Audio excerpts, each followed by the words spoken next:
pas bien, l'extrait du spectacle que je vais vous présenter ce soir s'appelle donc Ange ou démon. Alors avec un titre pareil, la plupart d'entre vous, vous attendez peut-être à voir arriver avec des ailes d'ange et une queue de diable. Hein. Alors les ailes d'ange, pas facile à porter avec la veste. Quant à la queue de diable, bien.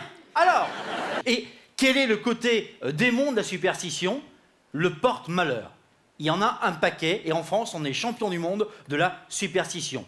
En France, on est champion du monde également de la gastronomie. La gastronomie, vous avez énormément de superstitions à table. Je vous passe le 13 à table, hein, bien sûr, mais en dehors de ça, vous avez le goût du sel. Par exemple, renverser du sel sur la table, ça porte malheur, c'est dispute.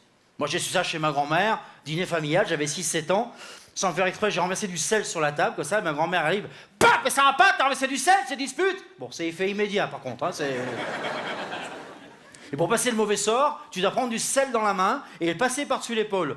Droite ou gauche, je m'en souviens plus, j'ai fait les deux mains, les deux épaules, j'ai pris 2 gifles par ma mère qui m'a dit on joue pas avec la nourriture. Voilà, donc, Dans les classiques aussi des porte-malheurs, le coup de l'échelle. Alors, passer sous une échelle, ça porte malheur. Mais qui a inventé ça? Sous prétexte un jour, t'as un mec qui marche sur un trottoir, il voit une échelle contre un mur, il passe quand même dessous, il se prend une truelle et un parpaing sur la tronche. Il ne faut pas confondre superstition et bon sens. C'est aussi con de dire ça que de dire de passer sous un train, ça porte malheur.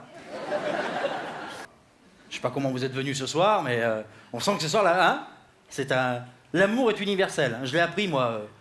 Je l'ai appris dans des différents magazines que j'ai pu lire quand j'ai écrit mon spectacle. J'ai lu énormément de magazines féminins, d'ailleurs. Alors, j'ai pas le droit de le citer, mais c'est l'inverse de lui. Et c'est vrai que on voit quand même que, grâce à ce métier, on voit que moi, je fais jamais la tronche quand je vais au boulot, par exemple. Hein, c'est toujours un plaisir de rentrer. Mon bureau, il est là. Hein, vous êtes mes collègues de boulot, ou je sais pas. Apparemment, vous avez l'air content, très bien. Et alors, c'est vrai que nous, par exemple, en tant qu'artistes, on a un moment important dans nos spectacles qui s'appelle le rappel. Alors, le rappel, pour nous, c'est l'équivalent pour vous des heures supplémentaires. Le métier d'artiste, c'est quand même le seul boulot où, quand tu as fini ta journée, où tu as toutes les personnes qui sont dans la même pièce que toi, qui t'en demandent un peu plus, en t'applaudissant et en scandant ton nom. Imaginez-vous, vous au boulot.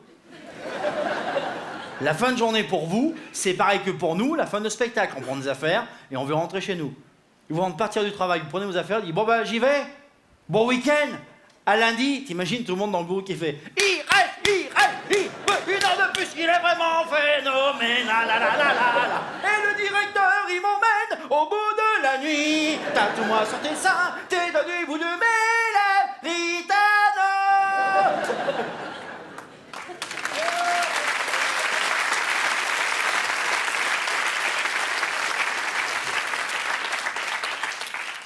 Bon, je suis un petit peu emballé. Je sais pas ce que vous faites exactement dans la vie, mais essayez lundi. D'ailleurs, ça rajoute de la patate au boulot. Hein.